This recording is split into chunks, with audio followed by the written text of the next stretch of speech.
자, 사도행전 복습을 잠깐 할까요? 1차 전도 여행에 썼던 책이 방금 했던 책이 1차 전도 여행 갈라디아서, 2차 전도 여행 데살로니가 전후서, 3차 전도 여행 고린도 전후서, 로마서. 예, 뭐 한 번 들어서 다 알면은 강사가 보람이 있기도 하지만 할 말이 없어져요. 그렇죠? 예, 그래서 적당히 기어가지고 적당히 까먹어 주셔야 제가 똑같은 얘기 해도 괜찮죠. 자, 이 로마서는 3차 전도 여행에서 썼다라는 것이 배경입니다. 3차 전도 여행에서 쓴 서신서다. 자, 왜 썼느냐라는 게 이제 어떤 서신서 자체가 편지를 쓴다라는 얘기는 어떤 목적이 있다라는 얘기고요. 왜 썼느냐라는 것부터 출발을 하게 되면 이해할 수 있습니다. 자, 몇 가지 이유가 있습니다. 첫 번째는 그토록 가보고 싶었던 곳인데 못 갔기 때문에 썼습니다. 직접 갔으면 안 써도 될 일이죠. 가서 만나서 얘기하면 되니까 못 가서 썼어요. 두 번째, 가고 싶어서 썼어요. 자, 그 다음 또 다른 이유가 뭐냐면 그들이 구원받았던 시작을 보게 되면 오순절 성령이 임했을 때 로마에서 온 유대인들, 또 로마에서 온 개종자들이 있었어요. 그들이 오순절날 베드로의 설교를 듣고 구원받고 잠깐 그들이 함께 생활하다가 명절 끝나니까 다시 돌아갔겠죠. 다시 말하면서 복음에 대해서 체계적으로 그들이 가르침 받지 못했어요. 물론 체계적으로 가르침 받아야 구원받는 건 아닙니다. 성령의 역사로 구원받을 수 있으며, 그러나 누가복음을 통해서 사도행전을 통해서 우리가 알 수 있는 것은 거기에 대해서 체계적으로 배우게 되면 어떤 유익이 있다고 그래요? 어떤 유익이 있어요? 우리가 확신한 가운데 거할 수 있다라는 얘기입니다. 그래서 로마서는 1장에서 이렇게 얘기를 합니다. 자, 성도들은 복음을 들을 필요가 있어요, 없어요? 왜 들어야 돼요? 사도 바울이 들으라고 해요, 성도들도. 자, 로마서 1장을 잠시 펴셨죠. 1장에서 보시면 1장 15절 보시죠. 1장 15절. 자, 1장 15절 같이 읽겠습니다. 시작. 그러므로 나는 할 수 있는 대로 로마에 있는 너희에게도 복음 전하기를 원하노라. 자, 로마에 있는 너희니까 성도예요, 구도자예요? 성도들이죠. 성도들에게도 복음 전하기를 원한다라고 얘기합니다. 자, 그래서 로마 성도들이 하나님의 복음에 대해서 체계적으로 규모 있게 배운 적이 없었습니다. 그래서 그들에게 이러한 것들을 전해줄 그런 필요성을 가지고 있었다는 겁니다. 그 다음에 또 하나의 이유를 든다면 사도 바울에 대해서 오해가 좀 있었습니다. 무슨 오해를 했을까요? 이 사람들이 사도 바울에 대해서 오해했다면, 흔히 우리가 말하는 죽을 때까지 죄를 지어도 한 번 구원받으면 구원이 없어지지 않는다, 이런 얘기 보통 하죠. 자, 그럴 때 생길 수 있는 오해가 뭡니까? 무슨 오해를 받아요? 그럼 죄 짓고 살아도 되겠네? 라는 오해죠. 그런 오해 받아보셨어요? 사도 바울이 그런 오해를 받았다는 겁니다. 3장 8절 잠깐 보시면, 로마서 3장 8절입니다. 한 번도 가보지 않았는데 사도 바울에 대해서 이런 사도 바울의 오해를 받고 있었대요. 3장 8절 읽어보실까요? 시작. 또는 그러면 선을 이루기 위하여 악을 행하자 하지 않겠느냐? 어떤 이들이 이렇게 비방하여 우리가 이런 말을 한다고 하니 그들은 정죄받는 것이 마땅하니라. 사도 바울이 이런 말하고 다닌다고 지금 소문이 났다라는 얘기예요, 로마에. 자, 이런 소문이 났는데 가봐요. 어떻게 될 것 같아요? 사람들이 굉장히 경계를 하게 돼 있죠. 그래서 오해를 풀고 가야 될 거 아닙니까? 가려고 했고 가고 싶은데 오해하고 있는 일들이 있으니까 풀어야겠죠. 자, 이런 목적도 가지고 있습니다. 자, 그리고 더 큰 이유 중에 하나가 사도 바울하고 굉장히 친밀하게 지냈던 부부가 있습니다. 누굽니까? 브리스길라와 아굴라. 어디서 만나죠? 고린도에서 만나죠. 고린도에서 만났던 아굴라 브리스길라 부부가 있었는데, 고린도에서 만났다가 에베소 갔다가 에베소에 있을 때 사도 바울이 아마도 아굴라 브리스길라한테 당신들이 먼저 로마로 좀 가십시오. 이제 추방전 끝났으니까 돌아가십시오. 그러면 거기서 내가 갈 계획이 있으니까 미리 준비 좀 해주십시오라고 부탁을 한 것 같습니다. 그래서 로마서를 쓸 때쯤 아굴라 브리스길라는 어디에 가 있어요? 얘기했잖아요. 방금 어디 가 있다고요? 로마요. 로마에 가 있다고요. 제가 쉬운 얘기를 어렵게 했나요? 로마에 가 있어요. 16장 가서 보면 브리스길라 아굴라가 로마에 있다고 얘기를 하고 있어요. 그리고 그 집에서 지금 교회가 모이고 있다고요. 자, 그런데 거기서 들려온 소식이 아마도 이런 소식이 들려온 것 같습니다. 갈등이 있다는 얘기입니다. 무슨 갈등이 있었냐면 유대인과 이방인의 갈등이 있었다는 얘기예요. 자, 이 로마 교회의 초창기에는 누가 인도자였을까요? 1번 유대인들, 2번 개종한 이방인들. 누가 더 리더십이 있을까요? 개척되었을 때 누가 더 성경을 많이 할까요? 유대인들. 그때는 신약 성경 없어요. 당연히 구약 성경만 있기 때문에 유대인들이 더 많이 성경을 알기 때문에 더 많이 그들은 흔히 말하는 뭐예요? 흔히 말하는 원조죠, 원조. 그래 그들이 리더십을 가질 수밖에 없는 구조였어요. 초창기. 그래서 그 교회 모든 규율이나 이런 것들은 그들 중심으로서 다 이루어지고 있었다고요. 그런데 글라우디오 총독 때 유대인들이 자꾸 로마에서 말썽을 일으키니까 무슨 명령을 내려요? 유대인 추방령을 내려요. 모든 유대인들은 로마 본토에서 떠나라 제발. 싹 나가라. 그때 누구도 나갔다고요? 아굴라와 브리스길라도 나갔다고요. 아굴라가 유대인이었거든요. 브리스길라는 로마인이에요. 어떻게 알 수 있냐면 그 이름이 그렇게 얘기해 주고 있어요. 이름.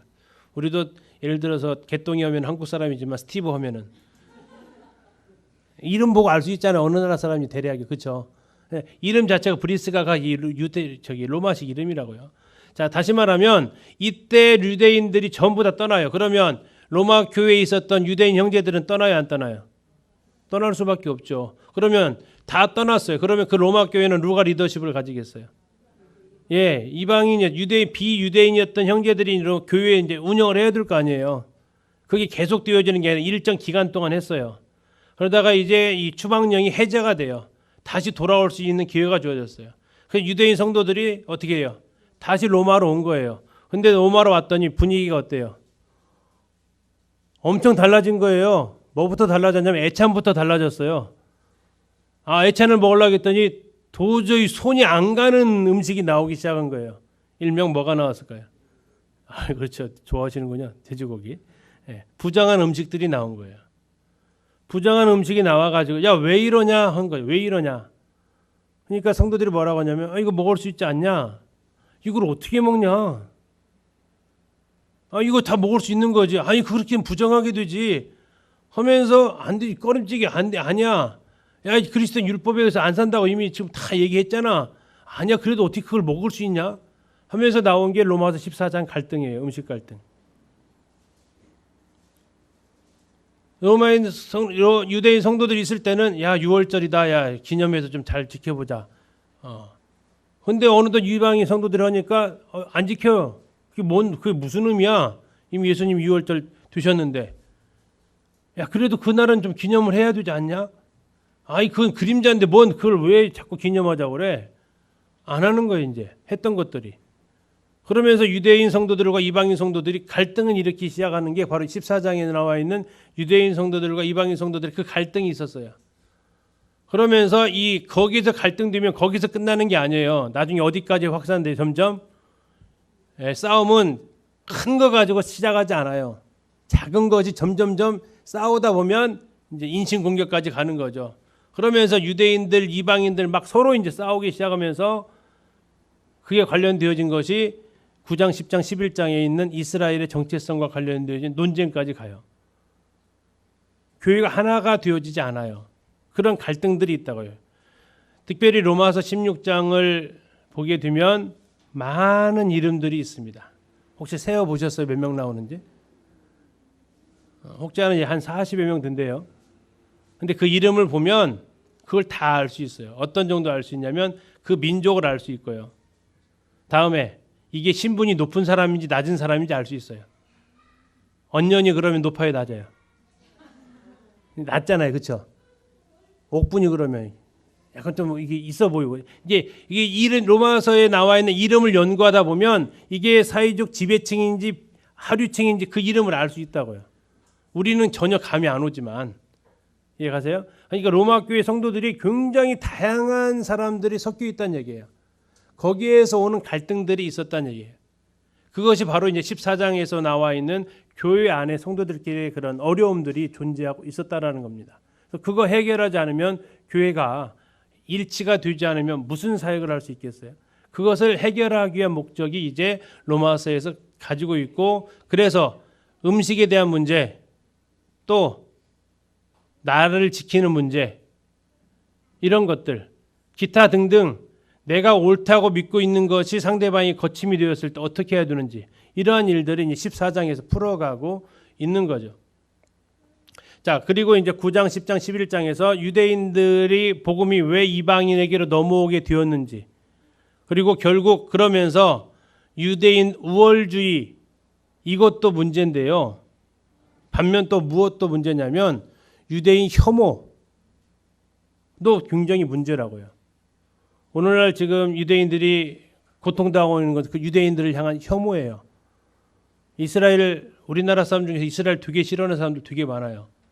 왜 싫어하는 이유도 모르겠어요. 우리한테 해코지 한 적도 없는데, 그쪽 나라 중에서 독도를 대한민국 땅으로 인정하고 있는 나라가 이스라엘밖에 없는데 되게 싫어해요. 이스라엘은 독도를 우리나라 땅 인정해 주거든요. 자, 아무튼 뭐 이런 상황에서 유대인 혐오증이 있어가지고 너희들은 예수님 죽인 민족, 너희들은 하나님이 버린 민족, 그런 이야기들을 하는 거죠. 듣는 유대인들 얼마나 불편했겠습니까? 사도 바울이 얘기를 하는 거죠. 그래, 맞다. 유대인들이 하나님 거역했다. 배척했다. 예수님 배척했다. 그래서 하나님이 버렸다. 그래서 구원이 너희들한테 온 거야. 유대인들이 하나님의 복음을 배척해서 구원이 너희들한테 왔는데 문제는 뭐냐? 하나님이 택한 민족도 거절했을 때 하나님이 그렇게 잘라버렸다면 너희가 하나님 말씀 안 들으면 너희는 어떻게 될 것 같아? 유대인들을 통해서 이방인들을 책망하고 경계하는 겁니다. 유대인들마저도 하나님이 그렇게 혼쭐을 냈다면 너희들은 과연 어떻게 되겠냐라는 거예요.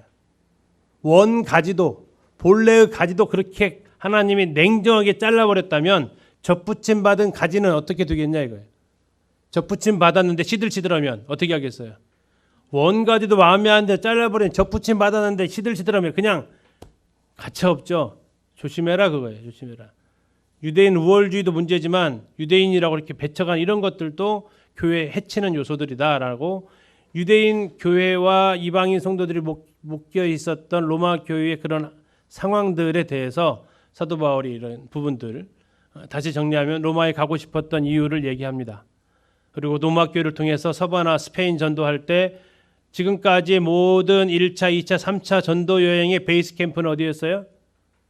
사도행전에서 안디옥 교회였어요. 그런데 스페인까지는 베이스 캠프 역할을 너무 하기에 너무 멀어. 그래서 이제 스페인 쪽으로 전도 여행을 할 때는 베이스 캠프를 옮기고 싶었던 거예요. 어디로? 로마로. 그래서 너희가 그 역할을 해달라고 하는 거예요. 지금 나중 15장에서 언급하는 게 그거예요. 그 역할을 좀 해달라고 요구하면서 편지를 써요. 그리고 복음에 대해서 제대로 안 배웠기 때문에 복음을 잘 설명해 주고 싶었어요. 복음을 제대로 설명해 주는데 여러분 전도할 때 뭐부터 얘기해요? 보편적으로 네가 죄인이다부터 얘기를 하죠. 그래서 이 복음서에서 전개되는 게, 로마서에 전개되는 건 그래서 간단해요. 초반전에 복음에 대해서 정리해요. 쉽게 얘기하면 이렇습니다. 거기 누가 구성원이라고? 로마 교회가 유대인과 비유대인의 이방인의 혼합되어진 성도들로 이루어진 교회였어요. 얘기하는 겁니다. 누가 죄인이냐? 이방인 죄인이다. 그들은 양심 통해서 심판한다. 그러면 두 번째, 또 누가 죄인이다? 유대인, 너희들도 죄인이다. 그러면 유대인은 어떻게 심판한다? 너희들은 율법 통해서 심판한다. 그러면 유대인도 죄인이고 이방인도 죄인이면 결론은 모두 다 죄인 아니냐? 의인 없나니 하나도 없다. 모두 다 죄 아래 가두어뒀다. 양심으로 죄 아래 가두어두고 율법으로 죄 아래 가두어두고. 왜? 믿음으로 의롭게 하려고. 믿음으로만이 의롭게 되기 때문에 그렇다. 이게 3장에서 말하는 거예요. 믿음으로 의롭게 된다. 그러면 근거가 뭐냐? 구약에 그 근거가 있다. 대표적으로 두 명을 얘기 듭니다. 누구예요? 아브라함하고 다윗을 예로 듭니다. 아브라함이 그렇게 의롭다 하심을 받았다. 다윗도 그렇게 고백했다. 그리고 아브라함이 의롭다 하심을 받은 것은 할례 받기 전이에요, 후예요? 똑같이 갈라디아랑 똑같은 논증입니다. 할례 받기 전이다. 그래서 유대인 아브라함은 누구의 조상이다? 믿음의 조상 아닙니다. 그것도 정확히 표현하면 아브라함은 뭐의 조상이에요? 믿는 자의 조상입니다. 무슨 차이예요? 믿음의 조상은요, 누구예요? 아벨이에요, 아벨. 제일 먼저 거기까지 올라가셔야 돼요. 왜 히브리서에서 그렇게 얘기하고 있잖아요. 믿음의 첫 스타트 할 때 누구를 예로 들어요? 아직 안 배우셨다고요? 네. 히브리서 가서 11장 보시면 믿음의 스타트 할 때 누구 인물부터 시작하나를 보시라고요. 그게 조상이죠. 왜 아브라함이 갑자기 튀어나와요? 아브라함은 대신 무슨 조상이라고요? 믿는 자의 조상이라고. 믿는 자의 조상. 그리고 그 믿는 자에는 누가 들어가냐면 할례를 받은 사람과 할례 받지 않은 사람이 다 들어간다고요. 그래서 믿는 자의 조상이 아브라함이다라고 4장에서 얘기를 합니다. 그러면 이제 죄인이었다가 의인이 됐네, 믿음으로. 5장에서 어떻게 살아야 된대요? 죄인이 의인 됐으니 어떻게 살아야 돼요? 즐겁게 살라고요. 즐겁게. 5장 11절에서 즐거워하자라고 얘기해요. 이게 어떻게 가능했냐면 한 사람으로 말미암아 죄가 들어왔고 한 사람으로 말미암아 이제 의롭게 되었기 때문에 가능하다. 자, 6장으로 가면서 그러면 즐거워하고 살면 되냐? 아니다. 이제 즐거워하다가 그것은 구원받는 건 완성입니까? 스타트입니까? 스타트다. 그래서 6장 가서 세 가지 해야 된다. 그리스도와 너희들이 연합되었는데 세 가지를 해야 된다. 첫 번째, 제대로 좀 알아라. 알라. 두 번째, 여겨야 된다. 세 번째, 드려야 된다. 라고 연합과 성화의 원리와 관련되어진 세 단어가 6장에서 등장합니다. 근데 그렇게 살다 보니까 갈등이 생기네요. 뭐하고? 육신과의 갈등이 생긴다 이거죠. 분명히 내가 죄에서 구원받았죠. 그런데 죄를 져야 안 져요? 쥐죠. 그래서 흔히 말하는 우리는 죄에서 구원받았어요. 죄들에서 구원받았어요. 신에서 구원받았어요. 신스에서 구원받았어요. 대답을 안 하시기로. 네. 둘 중에 하나잖아요. 신스에서 구원받았죠. 여전히 우리에게는 죄성이 남아 있는 겁니다. 그래서 사도 바울이 싸웠던 건 내가 죄를 범한 것이 아니라 죄를 짓지 않고 싶어도 죄를 짓고 있는 이 본성 자체가 남아 있는 이것과의 싸움을 얘기를 하는 거죠. 근데 그걸 통해서 이걸 이게 죄성을 이길 수 있는 게 뭐예요? 성령이죠. 성령으로 이길 수 있다라고 얘기합니다. 그런데 이것은 구원과의 본질적인 관계에서는 관계없다는 얘기예요. 이것은 우리가 성화라는 단어를 사용한다는 얘기입니다. 그래서 8장에서 얘기하는 건 우리는 의롭다함을 이미 받았습니다. 우리는 죄들로부터 이미 구원을 받았고 더 이상 죄로 인해서 지옥의 심판을 받지 않습니다. 그래서 3중 구원을 8장에서 얘기를 하는데 첫 번째, 우리는 죄의 형벌로부터 구원받았다라는 얘기입니다. 더 이상 우리가 행한 죄로 인해서 하나님으로부터 심판을 받지 않습니다. 의롭게 되었다라는 단어가 여기에 해당이 됩니다. 구원받았다라는 단어죠. 죄에서 구원받았습니다. 자, 두 번째 단계는 뭡니까? 성화 단계라고 얘기합니다. 성화 단계. 이제 우리 안에 죄로부터의 형벌은 구원받았지만 끝났어요. 그러나 죄와의 싸움은 남아있다라고 얘기합니다. 죄와의 싸움. 여기에서 싸움은 이길 수 있어요? 질 수밖에 없어요. 이길 수 있다라는 겁니다. 자, 이길 수 있어요. 성령으로 통해서. 그렇다면 이길 수 있다는 얘기는 뒤집어 먹어도 된다는 얘기예요. 질 수도 있다라는 얘기입니다. 그것이 이제 갈등이 7장의 모습. 이거 성화라는 얘기예요. 다음에 궁극적인 8장에서 마지막 단계가 뭡니까? 영화의 단계를 얘기하죠. 영화. 죄의 존재로부터의 구원입니다. 죄 자체가 더 이상 존재하지 않는 구원입니다. 이것은 아직 이루어지지 않았습니다. 언제 이루어집니까? 우리가 주님 나라에 가거나 주님이 우리에게 오시면 이루어집니다. 우리는 지금 어디에 가 있습니까? 의인, 의화라고 하죠. 의화, 칭의, 다음에 성화, 영화. 우리는 지금 어디 과정이 있다? 성화의 과정에 있다라는 얘기입니다. 자, 의인의 그러면 성화, 다시 말하면 구원받는 것은 율법의 그 죄의 형벌로부터의 구원을 받았습니다. 과거형입니다. 그리고 죄의 뭐에서부터? 능력, 죄와 싸움에서 우리는 성화되어야 되고요. 다음에 죄의 존재로부터 우리는 구원받을 것입니다. 그래서 우리가 구원을 이루라라는 얘기는 의인이 되는 겁니까? 성화되는 겁니까? 영화되는 겁니까?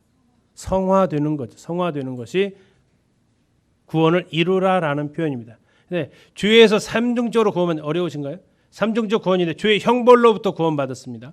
이미 그것은 구원받은 여러분들에게는 다 이루어진 사실입니다. 구원받은 사람이 지금 걷고 있는 길은 바로 죄의 능력으로부터 죄와의 싸움에서입니다. 그리고 앞으로 우리가 궁극적 구원은 죄의 존재로부터 구원이에요. 다시 얘기하면 이렇습니다. 처음에 구원받기 이전에 죄의 그 형벌로부터의 구원은 죄를 지을 수밖에 없는 존재예요. 삶 자체가 전부 다 죄예요. 두 번째, 구원받은 이후에 우리의 삶은 뭐냐면 죄하고 싸워서 이길 수 있는 상태예요. 죄를 지을 수도 있고 안 지을 수도 있는 상태예요. 세 번째 존재는요. 영화는 죄를 짓고 싶어도 못 짓는 존재로 되는 거예요. 그게 죄의 존재로부터의 구원이에요. 흔히 이게 복음의 삼중적 이런 측면 얘기를 하는데요. 그 부분을 지금 이제 6장, 7장, 8장에서 계속 다루고 있는 겁니다. 그러면서 8장에서 이제 마무리하면서 결론은 뭡니까? 우리를 그리스도의 사랑에서 끊을 수 없다라고 결론을 맺습니다. 그리고 10장, 9, 10, 11장은 이스라엘과 복음 그리고 유대인과의 관계로 넘어오는데 9장에서는 이스라엘의 과거, 10장 현재, 11장 미래 이것도 잠시 좀 살펴보고요. 그리고 12장부터 12장 첫 번째 12장 1절의 시작은 그러므로라고 시작합니다. 그러므로는 8장에서 받아야 돼요. 8장이 복음이 이렇게 다 완성이 됐기 때문에 우리의 신분이 이렇게 되어졌기 때문에 12장은 우리의 상태는 어떠해야 하는가라는 겁니다. 그리스도인은 어떠한 삶을 살아야 되는가. 12장부터는 개인의 삶 속에서의 이러한 모습, 다음에 사회적 관계에서의 모습,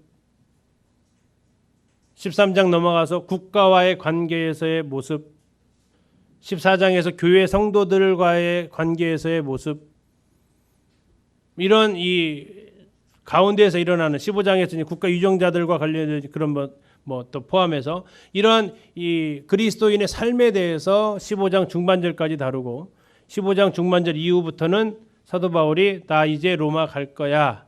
근데 그 로마 가기 전에 먼저 예루살렘부터 갈 거고 예루살렘 갔다가 로마 갈 건데 로마 간 다음에 거기가 목적지가 아니고 스페인까지 갈 거야 라고 얘기합니다. 왜냐하면 더 이상 복음 전할 곳이 여기는 없어. 다 다녔다는 의미도 되지만 아니면 많은 전도자들이 이미 활동하고 있고 내가 원하는 것은 한 번도 복음 듣지 않은 사람한테 가는 거야. 그래서 나는 일루리곤까지 복음 전해서 3차 전도 여행에서 그래서 지도를 엄격하게 따지면 3차 전도 여행에서 일루리곤까지 갔다 와야 된다라는 분도 계세요. 일루리곤은 데살로니가에서 완전 반대쪽이에요. 거기까지도 복음을 전했다라고 로마서에서 얘기를 하고 있으니까 그렇습니다. 그리고 16장에서는 로마 성도들한테 안부 전해라. 여러 가지도 않았는데요. 로마를 가지도 않았는데 한 성도들의 대다수를 많이 알고 있어요. 그렇게 되어진 것이 바로 로마서가 되겠습니다. 구성 자체가 그렇습니다. 그래서 1장에서 8장까지 한번 끊어집니다. 복음에 대한 전반적인 개요를 아주 자세하게 다루고 있습니다. 구원 어떻게 구원받는지, 믿음으로 의롭다 된 사람 된 모습, 그리고 의롭다 된 사람이 앞으로 어떻게 성화되어져 가야 되는지 그런 과정, 죄성과 육신과 성령의 인도함 받는 삶, 그리고 이제 갑자기 끼어들어온 것 같은 이 영원한 하나님의 복음의 계획, 그리고 12장부터는 구체적으로 어떻게 그리스도인이 살아가는가에 대한 개인의 삶, 사회에서의 삶, 교회에서의 삶, 국가와의 삶 이런 것들이 촘촘하게 기록되어져 있고 다음에 앞으로의 사도 바울의 일정 설명해주고 16장에서 많은 믿음의 수상자들한테 안부 전하는 이러한 내용으로 되어져 있습니다. 자, 그러면 이제 1장부터 한번 가서 보시면 이 로마서 읽을 때마다 느끼는 것은 좀 잘 단락만 좀 잘 나누셨으면 참 좋았겠다 싶어요. 이 단락을 이게 좀 제대로 안 나눠놓으니까 좀 더 헷갈리는 건데, 좀 그렇습니다. 좀 나눠 좀 보시면 그렇습니다. 자, 1장 1절부터 보면 인사하고 로마 방문 가고 싶었는데 못 갔다 얘기합니다. 그리고 복음 전하고 싶다 너희들한테 가서. 왜냐하면 복음에 하나님의 능력이 나타나기 때문에 얘기합니다. 그러면서 이제 복음이 뭐냐에 대해서 얘기합니다.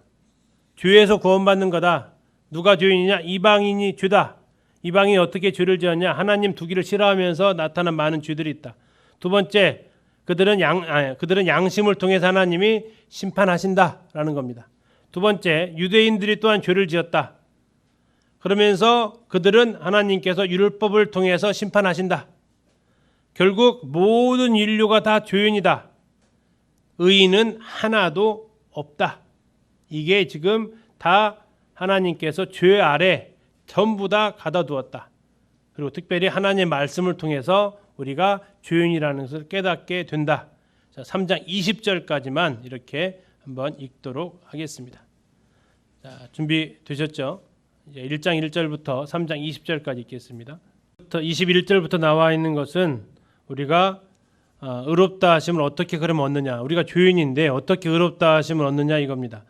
의롭다 하심을 얻을 수 있는 것은 오직 하나다. 예수 그리스도를 믿는 믿음으로 의롭다 하심을 얻었다. 우리 방금 전에 읽었던 내용입니다. 그러면 그런 근거가 있느냐? 4장에서 그 근거로 아까 말씀드린 아브라함을 통해서 일하지 아니할지라도 경건하지 아니하니 의롭다 하심을 받았다. 또 허물이 가려진 자가 복이 있다. 다윗이 한 이야기죠. 자, 이런 아브라함과 다윗을 통해서 우리가 의롭다 하심을 얻은 것이 믿음이다. 행위가 아니다. 또 하나 아브라함은 무할레 시에 창세기 15장에서 여호와를 믿음으로 의롭다함을 받았다. 그러면 우리는 과연 무엇을 믿어야 될 거냐 이거죠. 믿는다고? 그럼 무엇을 믿을 거냐? 구체적으로 우리에게 믿어야 될 것은 우리를 위해서 죽었다가 우리를 위해서 살아나신 예수 그리스도를 믿어야 한다. 4장 25절 이렇게 이야기를 분명하게 하고 있습니다. 자, 그렇게 해서 우리가 의롭다 하심을 얻었다면 5장 1절에서 말하고 있는 구원받은 사람은 어떻게 살아야 되느냐? 5장 1절에서는 하나님과 화평을 누리자. 더 이상 원수지간 아니다. 11절에서는 즐거워하자. 구원받았을 때 그 기쁨에 대해서 이야기를 하고 있습니다. 자, 이게 가능하게 된 것이 한 사람 한 사람이었다. 죄가 된 것도 한 사람의 범죄함이었고 의롭게 되는 것도 한 사람의 순종함이었다. 첫사람 아담. 두 번째 사람일까요? 마지막 사람일까요? 예수님은 두 번째 사람이에요? 마지막 사람이에요? 네? 두 번째 사람이면 세 번째 사람도 있어야 되죠. 네. 쉽잖아요, 그렇죠? 주님이 마침이 되셨기 때문에. 그래서 이 한 사람의 범죄 그리고 한 번 예수 그리스도의 순종이 우리에게 이렇게 영향을 줬다. 내가 죄인 된 것도 조상 탓 맞습니까? 조상 탓 맞냐고요? 그러면 내가 의인 되는 것도 조상 탓 맞아요? 맞다고요. 예수님 조상 탓이라고요. 그러나 우리는 나의 선택으로 죄를 짓죠. 또한 우리는 나의 믿음으로 의롭다 하심을 받는다라는 겁니다. 근데 이게 그 조상들하고 무관하게 되면 이상한 것이 돼요. 그래서 3장을 통해서 의롭다 하심을 얻는 게 믿음이다. 4장은 그것에 대한 예가 제시되어 있고 5장은 그렇다면 우리가 하나님과 화평과 즐거움을 누리자로 되어져 있습니다. 자, 3장 아까 24절 지나서 있는데 이어서 읽겠습니다. 5장까지 가겠습니다. 6장, 7장, 8장을 읽을 텐데 6장에서 이제 그리스도와 연합된 5장까지가 이제 구원받은 거에 대해서 이야기를 했다면요. 뒤에서 우리가 구원을 받았어요. 아까 이제 아브라함이 무슨 조상이라고요? 어디서 찾았어요? 나왔죠? 4장 16절. 4장 16절 제일 마지막 줄이 있습니다. 아브라함은 우리 모든 사람의 조상이라. 12절에서는 할례자의 조상 이렇게 나와 있습니다. 12절에서는 할례자의 조상. 다음에 11절에서는 무할례자로서 믿는 모든 자의 조상, 그러니까 무할례자의 조상. 아브라함은 모든 믿는 사람, 모든 사람의 조상. 주일학교 노래 중에 믿음의 조상 아브라함은 7명의 아들이 있었는데 이 얘기가 믿음의 조상이 아브라함 이렇게 공식을 자꾸 세우는데 믿는 자의 조상이다라고 성경은 이야기하고 있습니다. 자, 6장은 이제 그리스도인이 그러면 어떻게 살아가는가라는 겁니다. 자, 6장에서는 그리스도와 연합의 비밀에 대해서 이야기를 하는데 그분의 죽으심과 합하여 그분의 부활하심과 합하여 우리가 구원받고 나서 하는 게 뭐예요? 침례죠. 그리고 물속에 들어가는 것은 그분의 죽으심과 연합, 물속에서 나오는 것은 부활과의 연합. 그래서 이런 것들을 통해서 좀 알아라 라고 얘기합니다. 알아라. 9절에 그렇게 얘기하고 있습니다. 쭉 얘기하면서 좀 알아라, 알미로라 이렇게 얘기하고 있고 3절에서 알지 못하느냐 하면서 좀 알아야 된다. 두 번째는 여겨라라고 합니다. 여겨라. 여긴다라는 얘기는 실제로 그렇진 않지만 여겨준다라는 의미를 가지고 있습니다. 이 뭘 여겨야 되느냐 10절과 11절을 보게 되면 우리를 그리스도 예수 안에서 하나님께 대하여 살아있는 자로 여겨라. 그래서 우리가 여겨야 될 것. 난 하나님께 대해서 살았다라는 거. 다음에 세 번째 드려라. 예전에는 죄의 종으로 드렸지만 이제는 의의 병기로 하나님 앞에 드려라. 라고 이야기를 하고 있습니다. 우리가 죄로부터 해방되었고 이제 7장에서 나오는 것은 그렇게 되어졌을 때 우리 안에서의 내적 갈등이 존재한다라는 얘기입니다. 그걸 율법과의 갈등으로 얘기를 하는데 바로 율법과 육신의 갈등이죠. 율법을 행할 소원은 있으나 능력은 없다. 결국 오라 나는 공고한 사람이로다라고 외칠 수밖에 없는 게 우리의 모습이다. 그때 그럼에도 불구하고 죄 가운데에서 내가 낭망하지 않고 뭐 할 수 있다고요? 감사할 수 있다. 7장 25절은 그렇게 끝납니다. 우리 주 예수 그리스도로 말미암아 하나님께 감사한다. 감사한다. 자, 그리고 이제 그러면 이 갈등을 이겨낼 수 있는 게 뭐냐? 그건 율법이 아니다라는 겁니다. 뭐라고요? 8장 2절에 나와 있는 그리스도 예수 안에 있는 생명의 성령의 법. 율법을 다른 말로 표현하면 죄와 사망의 법. 우리를 주관하고 있는 것은 생명의 성령의 법. 여기에 우리가 해당이 된다. 우리는 그래서 이제 하나님의 영으로 인도함을 받게 되었고 그런 우리는 우리의 몸의 속량을 기다리고 있다. 우리 육신을 가지고 있는 한 우리는 계속 이 죄성과의 싸움은 지속되어진다라는 겁니다. 결국 이 죄성에서 해결될 일은 뭐밖에 없다는 겁니까? 뭐밖에 없다고요?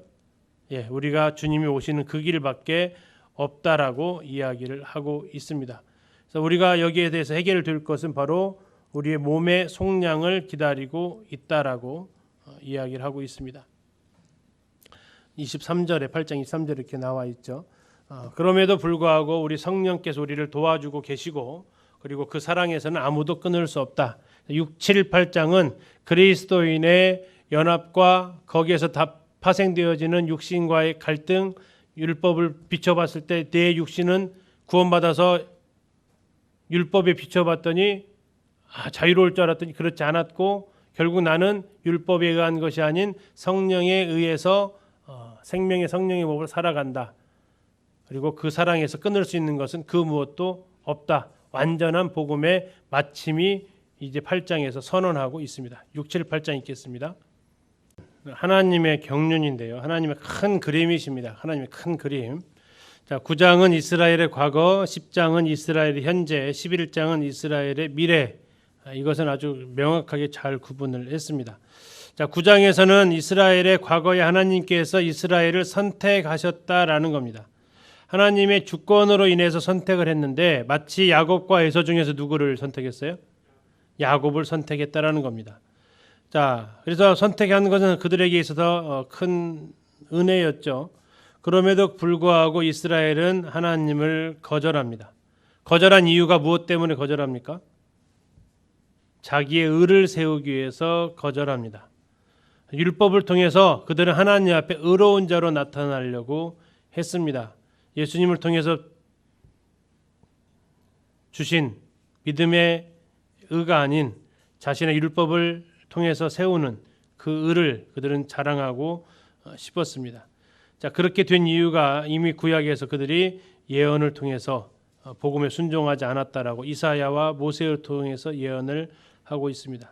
그러면 어떠하냐라는 겁니다. 이스라엘의 미래는 절망적이냐? 그렇지 않습니다. 왜 절망적이지 않냐면 하나님이 다 버리지는 않으셨다라고 합니다.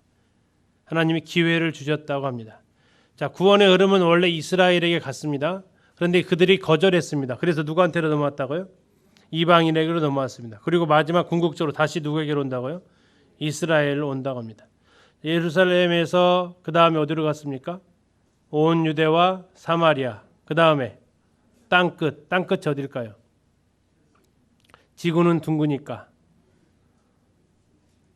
여기서 출발하면 지구 둥그니까 끝은 어디입니까? 예, 내가 출발한 곳이 끝이죠. 예루살렘에서 출발했다면 마침점은 어디로 와야 끝납니까?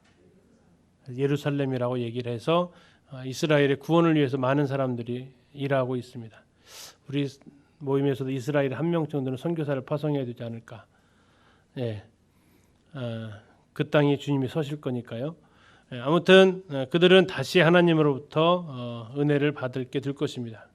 이 모든 것을 알게 되었을 때 얘기합니다. 깊도다 하나님의 지혜와 지식에 부요함이요.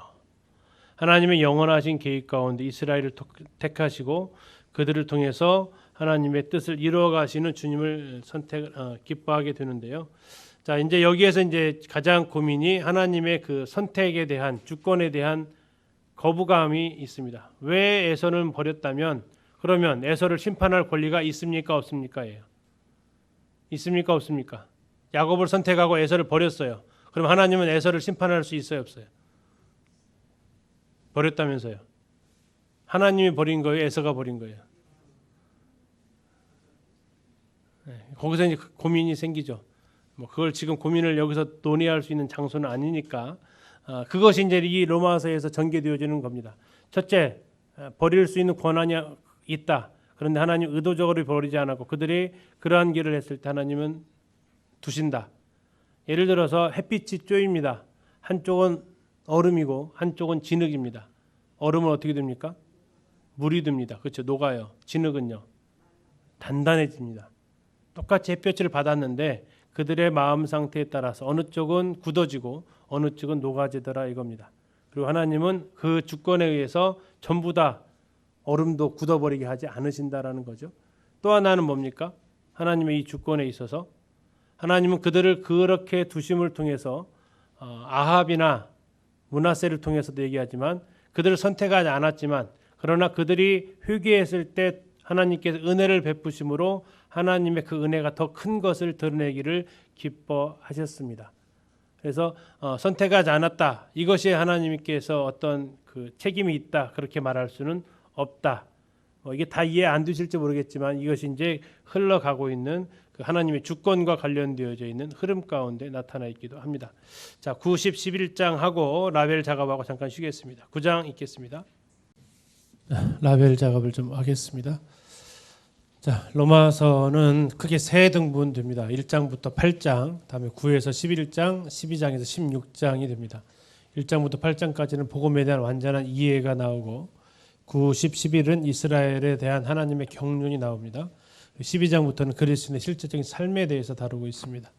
자, 1장부터 보게 되면 1장에서 어떤 게 나왔습니까? 1장에서는 로마를 방문할 계획이다. 가서 뭐 하고 싶다고 했어요?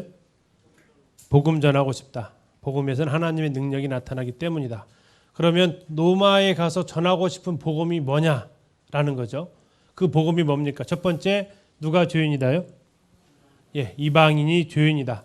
하나님을 알되 하나님으로 영화롭게도 하지 않았다. 하나님을 마음에 두기 싫어했다. 결국 그들은 악한 죄를 저질렀고 그 죄를 지을 뿐만 아니라 그렇게 죄를 지은 사람 옳다 하고 있다. 결국 그들은 어떻게 심판을 받는다? 그들은 하나님께서 주신 양심을 따라서 심판을 받게 될 것이다. 이 율법 없이 범죄하면 그러면 죄 없냐? 아니라는 얘기입니다. 그 양심이 증거가 된다는 얘기입니다. 자, 두 번째 또 누가 죄인이다? 예, 유대인도 죄인이다. 하나님이 택하심을 받았지만 그 유대인조차도 하나님 앞에 죄인이다. 그러면 유대인은 무엇을 통해서 심판을 받는다? 예, 그들에게 주신 하나님의 율법을 통해서 그들은 심판을 받게 된다라고 말하고 있습니다. 자, 결국 조사해 봤더니 아까 3장에서 나왔죠. 유대인이나 헬라인이나 다 죄 아래 있다. 읽으신 거 기억나세요? 자, 그래서 결국 누가 죄인이다고요? 모든 사람이 죄인이다. 그래서 로마 3장 23절에 모든 사람이 죄를 범하였음에 이렇게 또 등장하고 있습니다. 하나님의 영광이 이르지 못했다. 그럼 어떻게 하나님의 영광이 이룰 수 있다고요? 예, 오직 그리스도를 믿는 믿음으로, 율법이 아닙니다. 믿음으로 의롭다 하심을 얻게 되었습니다. 율법은 죄를 깨닫는 역할을 하게 되지만 믿음으로는 의롭다 하심을 얻습니다. 그래서 율법은 거울이라고 하죠. 얼굴에 뭐 묻었는지를 알게 되는. 그런데 거울을 통해서 깨달았지만 실제로 얼굴에서 무엇을 제거하려면 어떻게 해야 돼요? 물을 통해서 하든지 비누를 통해서 뭘로 제거를 해야겠죠. 거울에다가 비비는 사람은 없죠. 그죠? 거울은 깨닫는 용도지 씻는 용도 아니다라는 얘기입니다. 자, 4장에서는 그러면 그 신뢰가 누구냐라는 얘기입니다. 누구를 통해서 그 이야기를 해주십니까? 아브라함과 다윗을 통해서 믿음으로 의롭다 하심을 받는다. 구약에도 이렇게 이야기를 해주고 있습니다. 그렇다면 오늘날 우리가 믿어야 될 내용은 무엇이라는 얘기입니까? 우리는 무엇을 믿어서 의롭다함을 얻는다고요? 예수 그리스도의 죽으심과 부활을 통해서 우리는 의롭다 하심을 얻게 됩니다. 4장 25절에서 예수님은 우리의 범죄함을 위하여 죽으심이 되고 의롭다 하시기 살아나셨다 얘기하고 있죠. 자, 그렇게 우리가 그런 삶을 의롭다함을 얻은 우리는 어떻게 살아야 된다고요? 의롭다함을 얻은 우리는 그리스도 안에서 하나님과 화평을 누리고 또 즐거워하고, 그래서 5장에서 6절, 8절, 10절에 나와 있는 우리의 상태가 6절에서는 우리가 뭐 할 때? 연약할 때, 8절에서는 죄인 되었을 때, 10절에서는 원수 되었을 때. 자, 이렇게 하나님께서 이러한 일들을 하시면서 우리를 의롭다 하셨기 때문에 1절에서는 하나님과 화평을 누리자, 11절에서는 하나님과 함께 즐거워하자라고 얘기를 하고 있습니다. 자, 이렇게 되어진 것이 누구를 통해서 되어졌다고요? 바로 한 사람 예수 그리스도를 통해서 되었다. 자, 이 한 사람 아담을 통해서 여기서부터 여기까지 되어졌습니다. 이게 한 사람 아담을 통해서 이루어진 일이에요. 그리고 또 한 사람 예수 그리스도를 통해서 여기서부터 여기까지 이루어졌어요. 자, 그렇게 해서 이제 복음에 대한 구원은 여기서 끝납니다. 구원은 시작이라고 했죠. 시작. 자, 구원받은 사람이 그럼 어떻게 삶을 살아가야 되느냐? 그리스도와 연합된 삶을 살아간다. 그래서 구원받은 사람은 뭘 받아요? 침례를 받게 되죠. 왜? 그것은 그리스도와 연합을 표현해주고 있기 때문에 그렇다는 겁니다. 그래서 그냥 물속에 들어갔다 나오는 게 아니고 나는 그리스도와 함께 죽었고 그리스도와 함께 살았다. 그래서 첫 번째 그것을 제대로 알아야 된다. 두 번째 여겨야 된다. 나 그리스도 안에 살았구나. 세 번째는 이제 나 자신을 하나님 앞에 드려야 된다. 그래서 알라 여기라 드리라. 이게 연합 성화의 원리라고 제시를부터 합니다. 자, 7장에서 그렇게 살다 보니까 전에 율법과의 그 관계에서 갈등이 일어나게 됩니다. 율법대로 살지 못하더라 이거죠. 구원받아서 율법을 지킬 능력이 있느냐? 그렇지 않다는 얘기입니다. 오히려 죄를 내가 지을 수밖에 없는 존재라는 것을 더 인식하게 되었고, 자, 그러면서 하나님 앞에 감사할 수 있는 것은 어떻게 감사할 수 있어요? 예, 생명의 성령의 법 아래에 있다. 우리가 로마에 가면 로마법을 따르라겠던 것처럼 우리가 성령으로 거듭났으면 이제 누구의 법을 따라간다고요? 성령의 법을 따라가게 된다는 얘기죠. 자, 그리고 이제 9, 10, 11장에서 이스라엘의 세 가지의 모습을 보여주는데 9장에서는 어떤 모습이라고요? 이스라엘의 과거 뭐 했어요? 하나님께서 선택하셨습니다. 아브라함이 그때부터 선택을 받았던 민족이죠. 그 모습은 그 이전부터 야곱을 선택하시는 이런 모습. 이것이 과연 그러면 허물할 수 있느냐? 그런 것들이 쭉 얘기를 하고 있습니다. 자, 그런데 하나님께 선택했지만 그들은 어떻게 했어요? 현재 모습은 지금의 모습이죠. 그들은 예수님을 거절하고 있습니다. 예수님을 인정하지 않고 있지 않는 겁니다. 사람으로 인정합니다. 선지자로 인정하지만 하나님의 아들로는 인정하지 않습니다. 자, 그들은 메시아가 올 때 신의 모습으로 온다고 생각할까요? 사람의 모습으로 온다고 생각할까요? 사람으로 온다고 생각해요. 사람으로. 그래서 지금도 그들은 이게 이슈고 들은 사람이면 긴장해요. 혹시 메시아인가? 그래서 적그리스도로 나타나면 그들이 많이 현혹될 거예요. 근데 그분이 와서 하나님이라고 하니까 인정 안 했던 거죠. 못하는 거예요. 그들이 생각하는 메시아는 사람으로 와서 인도할 자로 생각을 하고 있어요. 근데 와서 하나님 아들이라고 하니까 그것은 참남한 말이죠. 참남한 말. 인정할 수 없는 거죠. 지금도 유대인 랍비들 물어보면 사람으로 온다고 얘기합니다. 사람으로. 하나님의 아들이 아닌 그냥 자기들보다 더 우월한 존재로 온다고 생각하고 있습니다. 자, 그러나 앞으로 이스라엘은 어떻게 될 거라고요? 하나님께서 회복시켜 주십니다. 신비가 하나 나와서 신비. 무슨 신비였어요? 이방인의 충만한 수가 차기까지 이스라엘의 더러는 완악하게 될 것이다. 그래서 이방인의 충만한 수 이 비밀을 얘기하고 있고 그들이 구원받으면 이제 하나님께서 이스라엘을 다시 회복시킬 것을 얘기하고 있습니다. 이제 마지막 힘을 좀 내시고요. 로마서 나머지 5장 읽고 그다음에 야고보서 5장 이렇게 남았습니다.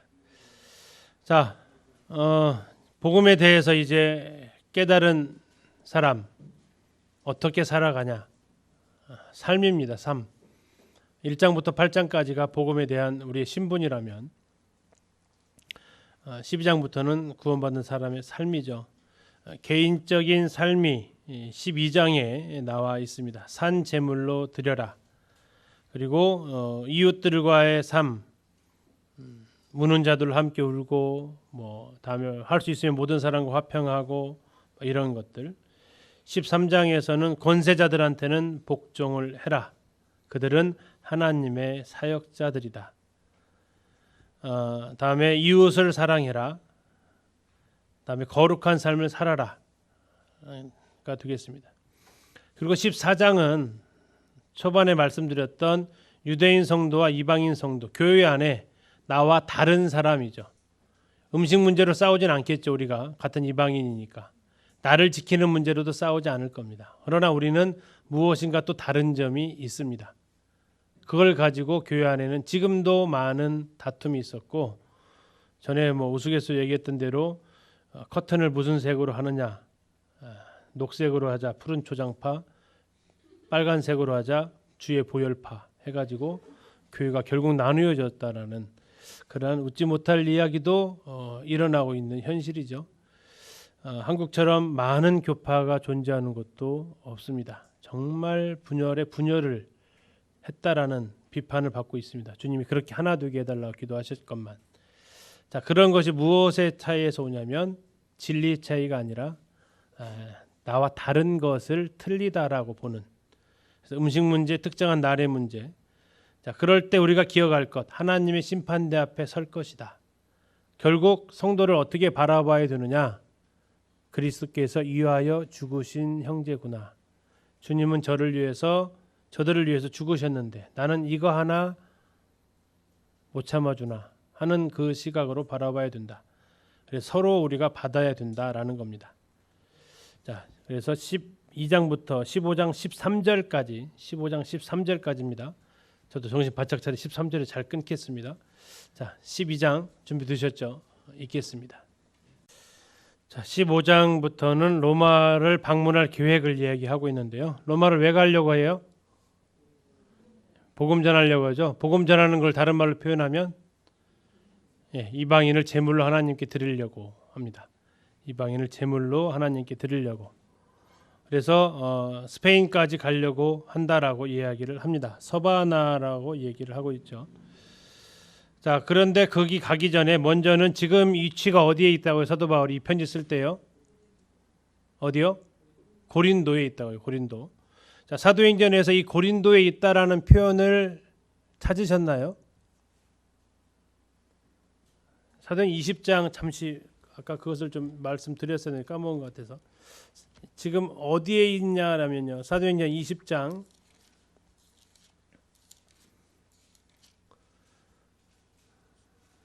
다 펴셨나요?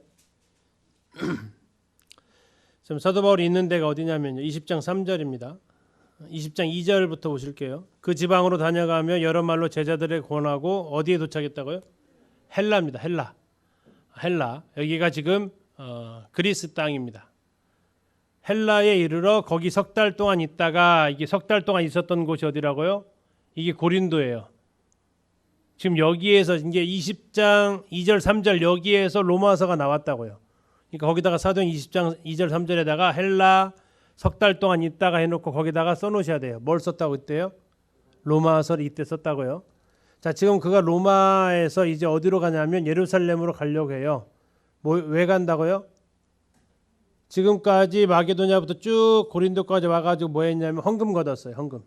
예루살렘 성도들을 위해서. 그 헌금 갖다 주러 가는 것을 다른 말로 뭐라고 표현했어요?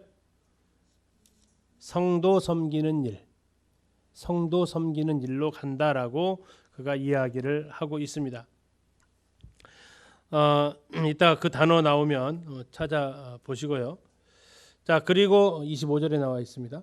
자, 그리고 나서 예루살렘이 끝나면 이제 로마로 찾아오겠다라고 그가 이야기를 합니다. 예루살렘까지 일단은 갔다 오겠다라는 얘기죠. 거기에서 32절에 보면 15장 32절에 나로 하나님의 뜻을 따라 기쁨으로 너희에게 나아가 너희와 함께 편히 쉬게 하라. 로마로 가겠다라는 얘기입니다. 자, 그러면서 로마에 있는 16장에 여러 사람들한테 얘기하는데 꼭 느낌이 이거예요. 나 갈 거니까 이 사람들 준비해라라는 듯한. 그러니까 누가 준비하냐면 이제 브리스가부터 시작을 합니다. 자, 이 편지는 이제 베베한테 전달하겠다라는 얘기고요. 브리스가부터 시작해서 많은 믿음의 수상자 명분, 바울의 동역자들이 나와 있습니다.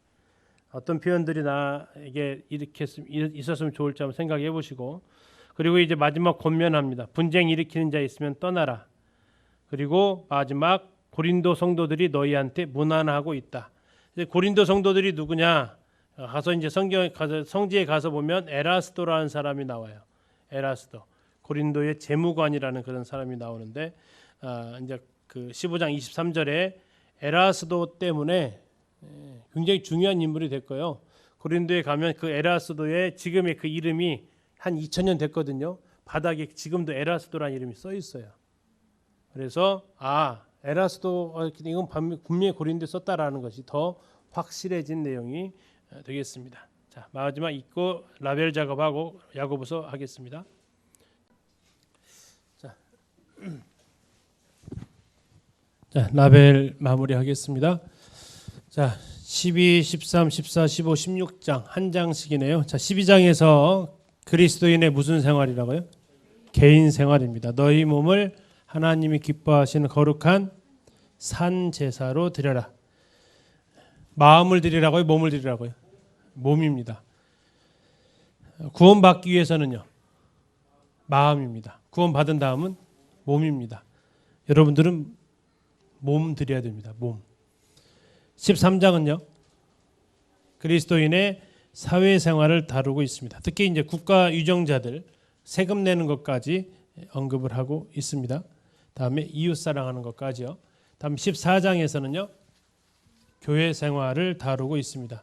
나와 좀 다른 분별을 가지고 있는 지체들을 어떻게 할 거냐. 먹는 거, 또 나를 지키는 거, 그리스도 심판대 앞에 선다라는 것을 명심하고 그리스도 위하여 죽으신 형제라고 주님이 목숨 버린 형제를 갖다가 실족하지 않게 하는 게 필요하겠습니다. 15장에서는 앞으로의 자신의 삶에 대해서 특별히 서바나 갈 것, 이방인을 제물로 하나님께 드리려고 전도하기 위해서 또 성도 섬기는 일로 가겠다고 이러한 삶에 대해서 이야기를 하고 있습니다. 마지막 16장은요. 믿음의 동역자들을 문안하고 있습니다. 사도 바울이 이 길을 혼자 갔다라면 못 갔을 길이지만 같이 했던 사람들이 있었기 때문에 그가 이렇게 갈 수 있었습니다. 그래서 8장까지가 복음에 대한 마무리, 9, 10, 10장은 이스라엘에 대한 하나님의 계획, 12장부터는 구원받은 이후에 우리의 삶의 구체적인 모습 설명하고 있습니다.